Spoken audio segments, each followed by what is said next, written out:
Chapter 15. Flight and Flame. The fire had burned low. Only embers now, glowing soft in the dark soil. Daniel was still asleep beside her, arm heavy across her waist, skin warm, his scent tangled with hers.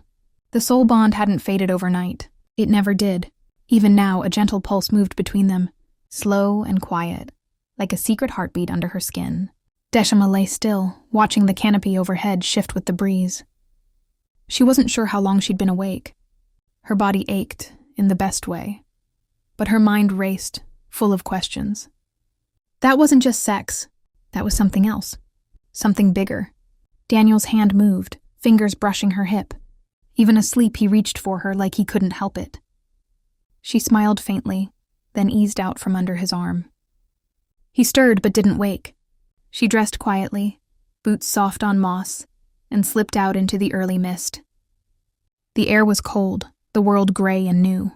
Her thoughts chased her into the trees. What are we becoming? What if this bond isn't just ours? What if it's changing us in ways we can't take back? Not wanting to wake the camp, she called for the one companion who always listened. Sarenfe, she whispered into the stillness. Come. A gust of wind bent the trees, and then her dragon descended. Sarenfe landed with the silent power of falling starlight, her wings folding in, claws deep in the earth, eyes gold and ancient. You're unsettled, Sarenfe said, voice soft in Decima's mind. No, Decima admitted, and I don't think I ever will be. She ran her hand along Sarenfe's shoulder, feeling the living strength and warmth. The bond thrummed, magic and trust coiled tight. Without hesitation, Sarenfe crouched low, and Decima climbed onto her back, settling between the ridged plates.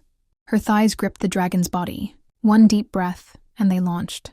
Wind roared, sharp and wild, tearing all thought away.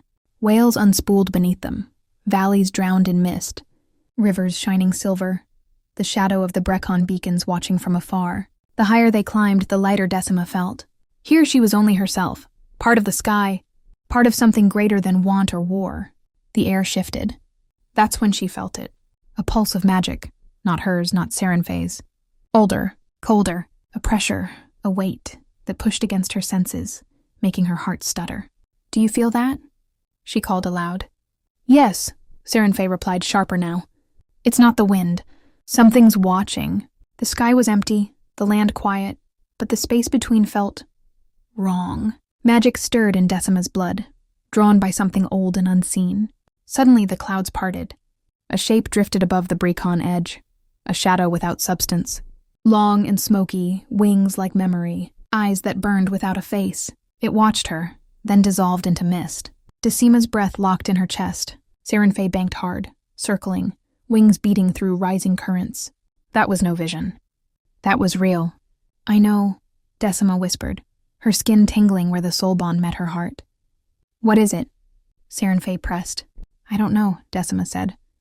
But deep down, some part of her remembered. Gwilgy eyes in the mist. The ruin's curse, the way the world sometimes looked back. The dragon landed at the camp's edge, wings folding silently. The wind carried the scent of pine, magic, and something restless. Decima slid down, boots hitting moss, legs trembling. Not from the ride, but from what she'd seen.